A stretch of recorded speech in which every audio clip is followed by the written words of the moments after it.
Assalamu alaikum, brothers, sisters and friends. Welcome to a new episode of the GDM Show, the Global Dawah Movement Show. On this week's show, we're here with Brother Hamza. Assalamu alaikum. Wa alaikum assalam wa rahmatullahi wa barakatuh. How are you, Brother Hamza? Good to see you, bro. Same, mate. Likewise. So, we've got a very special show planned for you guys this week and next week. It's going to be a two-part show, and it's to do with the scientific miracles in the Quran. Yes. The narrative that we see out there, which is that there are miracles in the Quran, the science proves the Quran, and so on and so forth, right? Yes. We'll be discussing this, and I have some very interesting questions I have lined up for you to really break this down. Thank you. And to share the truth, basically, with the people, right? Yes. So the first question I'm going to ask you, we'll go straight into this, that is, what are the scientific miracles of the Quran? Okay, Bismillahir Rahmanir Rahim. The scientific miracles of the Quran claim is usually articulated in the following three ways, and I have these written down. Number one, the Prophet Muhammad, upon whom be peace, did not have access to the scientific knowledge mentioned in the Quran, therefore it must be from God. Number two, another way of putting it is, no one at the time of revelation, which was the 7th century, had access to the necessary equipment to understand or verify the scientific knowledge in the Quran, therefore it must be from God. And number three, the Quranic verses were revealed at a time where science was so primitive, no human could have uttered the truths mentioned in the Quran, therefore it's from God. Right. So that's the kind of way many of the Muslims at different levels in society articulate a case for the Quran. Right, okay, excellent.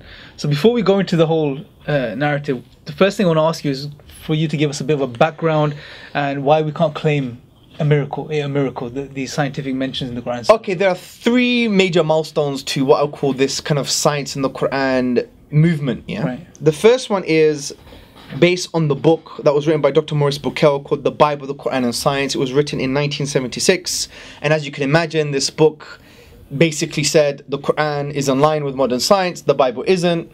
Muslims took this, translated it in many languages. I believe even some people memorized more of this book than they did of the Quran, right? It just became it was a movement. Even some academics have called this movement Bucaillism, okay? There are some journals that basically talk about this movement and refer to it as Bucaillism. The second milestone was something called Commission on Scientific Science in the Quran and Sunnah, which was a commission in the 80s that produced a video called This is the Truth, and this was run by Sheikh Abdul Majid Az-Zindani.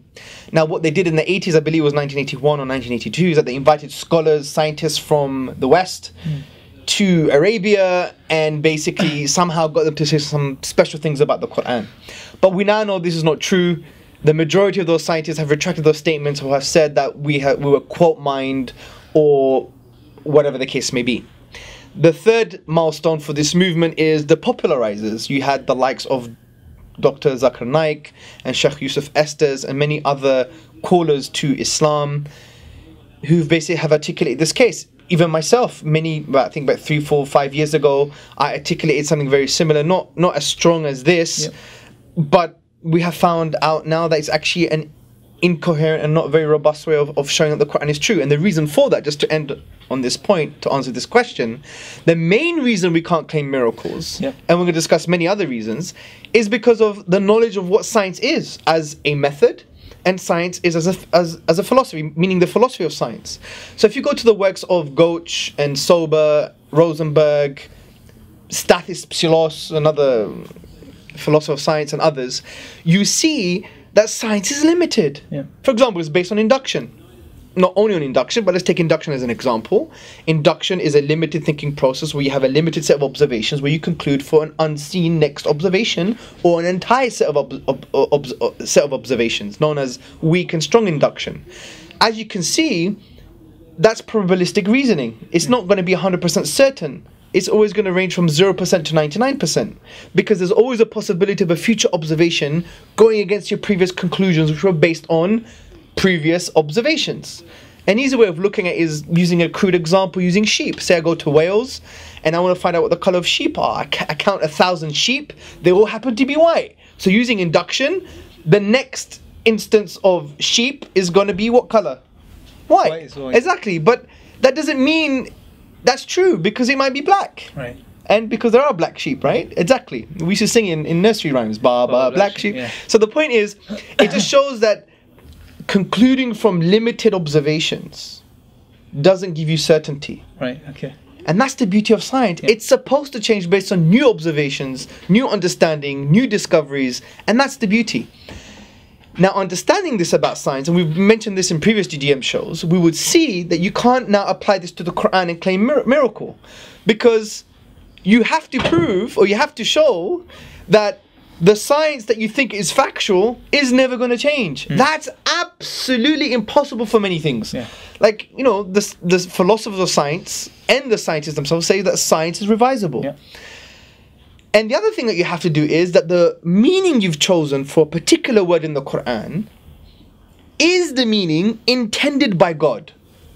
How do you know? Yeah, if you don't have any hadith to explain it, you don't have ijma, a consensus to explain these words, then you have to rely on the Arabic language, and you have many layers of meaning for a particular word. That's how rich the Arabic language is. So how do you know this is the meaning that is intended by God? You're basically digging yourself into a hole as well, because what you're saying is if science changes in 10 years' time regarding a scientific fact which you say is in the Quran, then what are you going to do? You're stuck. Exactly. Imagine the 19th century Muslim use this narrative. Yeah. The scientific fact of the time was steady state theory, the universe didn't begin. But the Quran says the universe began, the cosmos began. So what do? Reject the Quran or reject the science? Yeah. And this is why in the second show, we're going to give you a really robust method on how to show how the Quran is timeless. Yeah. And how you can reconcile these issues in such an amazing, empowering way. Okay, excellent. Now, I think that in itself is enough to make the point that we don't need to use the scientific miracles approach. However, the next thing I want to move on to... But it's true, it's like Sheikh Akram Nadwi, may Allah preserve him, he says, don't bring things to the Quran. Let the Quran speak for itself. Yeah. That we superimpose an empirical scientific paradigm of the Quran. How do you know it's relating to an empirical paradigm? It could be a spiritual paradigm. It could be an existential one. It could refer to so many different things. Allow the Quran to speak for itself. And there is a paper on this, which we're going to link to in the video description as well. It's an essay, yeah. Go and read further and study further. Sure. So the next thing I want to ask you or touch upon is previous civilizations. Now, there's this idea that we have as Muslims, is that, you know, the Prophet ﷺ, you know, he was the first one who mentioned some of these things. This knowledge wasn't present on the face of this earth before the Prophet ﷺ. That's not true. So yeah, exactly. That's the question. Yeah. So the question is, what you're saying, so I don't want to... Well, I'll say the question being that... That's it, bro. Was this Be assertive. Was this knowledge there before the Prophet ﷺ? Well, that's the point. No, it was. And that's why we need to learn our history. And I'm quite saddened that we even wrote an essay about this a few years ago, did webinars and tried to create a narrative. People still are not adopting this because they're still adopting a false historical narrative. Because people are saying, no one knew this information at the time in the 7th century. That's not true. Let me give you some examples. Consider the setting down of iron. In the Quran, in chapter 57, verse 25, the Quran says, and we sent down iron. Yes, this is relatively true, that in some meteorites you have iron ore, right? So iron was sent down from that perspective. Does that mean it's a scientific miracle? No, because you had the ancient Egyptians 1400 years before the prophethood of the Prophet Muhammad, upon whom be peace, they described iron as ba-en pet, which means iron from heaven. Right. This was like over 1,000 years before the Prophet ﷺ. So you can't claim miraculousness here. Yep. We're not saying the Quran is wrong. We're not saying the Quran borrowed from these civilizations. No. Right. Okay, because the Quran, as we're going to discuss next week, uses words that have different layers of meaning that addresses different civilizations, different understandings. Sure. Because the whole point of these verses is for them to conclude, for us to conclude that God deserves worship.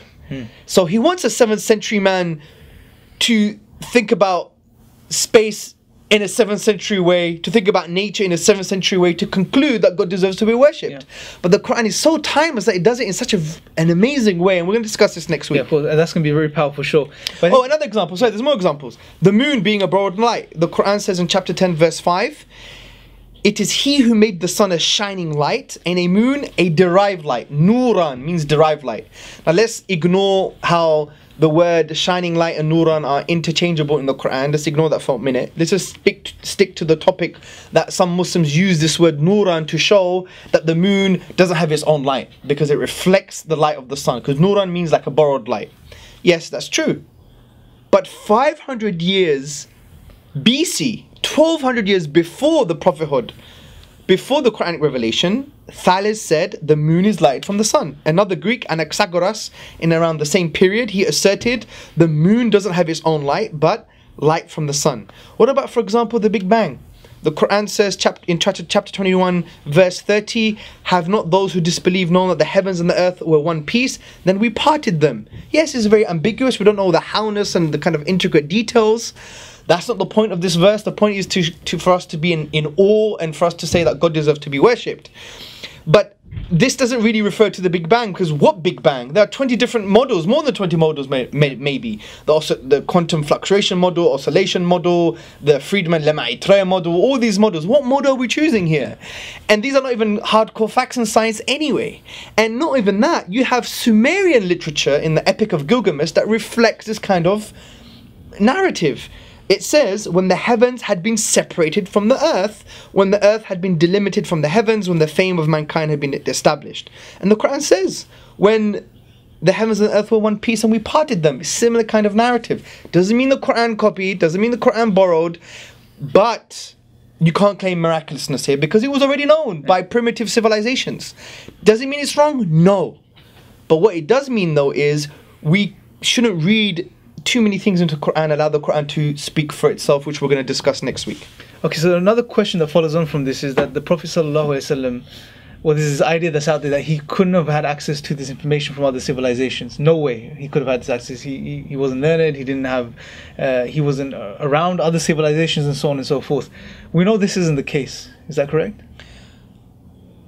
Yes, the assertion is wrong. They can't claim, oh, even if there was an accurate primitive understanding of science at that time available, the Prophet Muhammad upon him be peace couldn't have access to it at all. Yeah. Again, I'm sorry, this is false. It denies established history of Arabia, and it denies the prophetic traditions are authentic. For example, in Sahih Muslim, which is an authentic compilation of the prophetic traditions, the Prophet Muhammad upon him be peace, he actually took medical knowledge from the Romans and Persians, which shows to us a beautiful teaching that when it comes to medicine and the sciences, you must share knowledge with your fellow human being. This is beautiful. It encourages the kind of cultivation of the sciences and the kind of sharing of knowledge. For example, and I'm going to quote the hadith for you, the prophetic tradition for you directly. The Prophet ﷺ said, I intended to prohibit cohabitation with the suckling women, but I considered the Roman and Persians, and I saw that they suckled their children, and this thing, meaning the cohabitation, does not do any harm to them.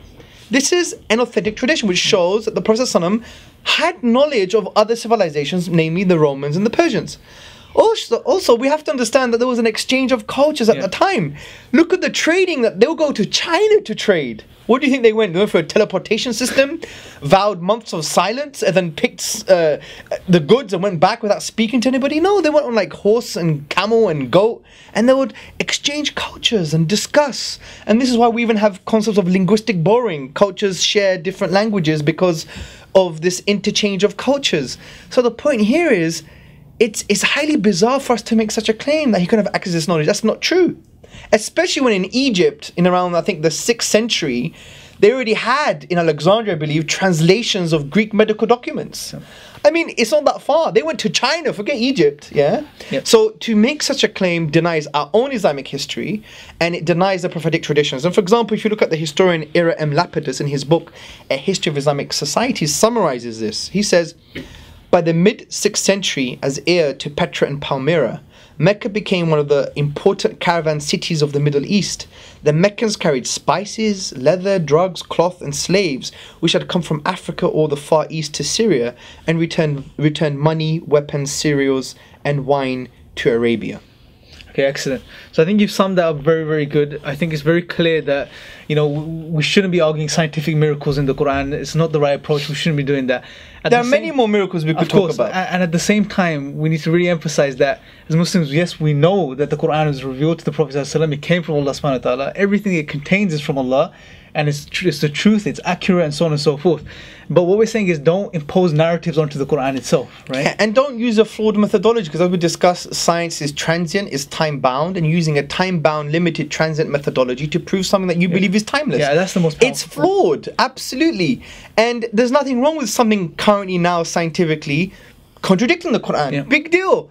Where has science come from? Understand its philosophy, its method, how scientists derive knowledge from empirical data. Yeah. And if you understand that, you see, well, it might change. Next week they may say this, in 1 month this, in 1 year this. Yeah. And we've seen this when you look into the history of science, right?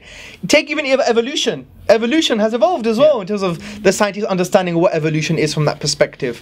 So we need to relax and take a chill pill. However, the reason we're adamant in producing this narrative is because we need to change the narratives in the dawah, in calling people to Islam, because frankly it has created a lot of doubts and it's created a lot of what I call apostasies, because people have left the religion of Islam because the only thing we gave them was scientific miracles. Yeah. And then when they understood what science was, and they understood that actually, you know what, there was knowledge at the time, there was exchange of cultures, it decreases the so-called miracle claim. Yeah.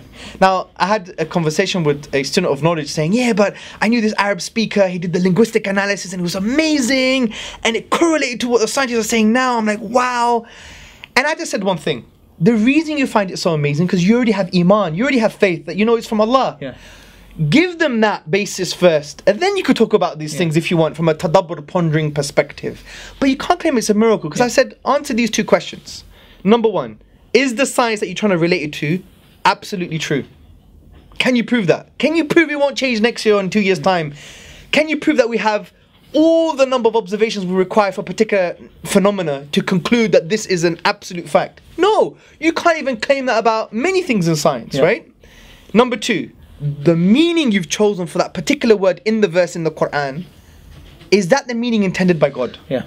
How can you prove such a thing? Because when you don't have the prophetic traditions to explain, you don't have ijma'ah of the scholars, consensus of the scholars, and all the other bits and pieces that you require for understanding the Quran, then you have to rely on the Arabic language. Yeah. Arabic language is very rich. It has many layers of meaning. Which one is the one intended by God? Now, if you claim all of them are, then that would support our narrative, which we're going to discuss next week. And just to introduce the narrative before we end, which is very important, the narrative that we're going to talk about is beautiful. We're not throwing the baby out with the bathwater. We're saying the Quran is multi-leveled and multi-layered. What does that mean?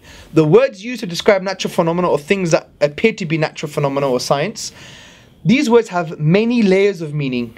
And these layers of meaning address different mindsets, civilizations across time. That's something far more profound. It's very profound because the Quran doesn't have a language that represents a 7th century language. It's a language that is timeless. Yes, there may be some things that may be unscientific, but those are things that are only to encourage us to do more science and do more investigation. Because the Quran is not a book of science, it's a book of science.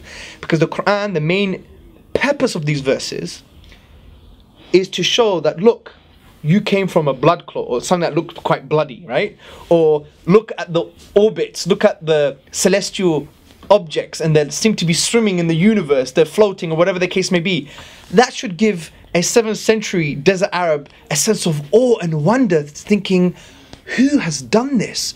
Who created the physical causes in the universe to enable this to happen? He deserves to be worshipped.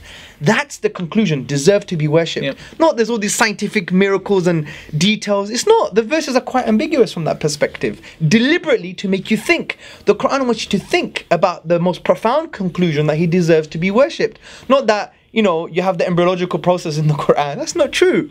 So we're going to discuss this new robust approach, and I think it allows the Quran to speak for itself. We don't impose an empirical paradigm, and I hope people listen to this. I think it's been very profound. I think you've covered all the points very, very clearly. The next show is going to be a really, really amazing show, you know, which is going to basically give you something instead, which is far more powerful, far more greater than anything else we've done previously regarding the scientific miracles, and it doesn't limit the Quran in any way. We're going to show how timeless the Quran is, how profound the Quran is, and the examples we're going to give you are going to be mind-blowing. Bi-idhnillah, inshallah. So stick with us next week. Stay tuned, So Jazakallah khair for watching. Hopefully this has been beneficial. Please make sure to like the video, share the video, and subscribe to the channel. Until next time, Assalamu alaikum.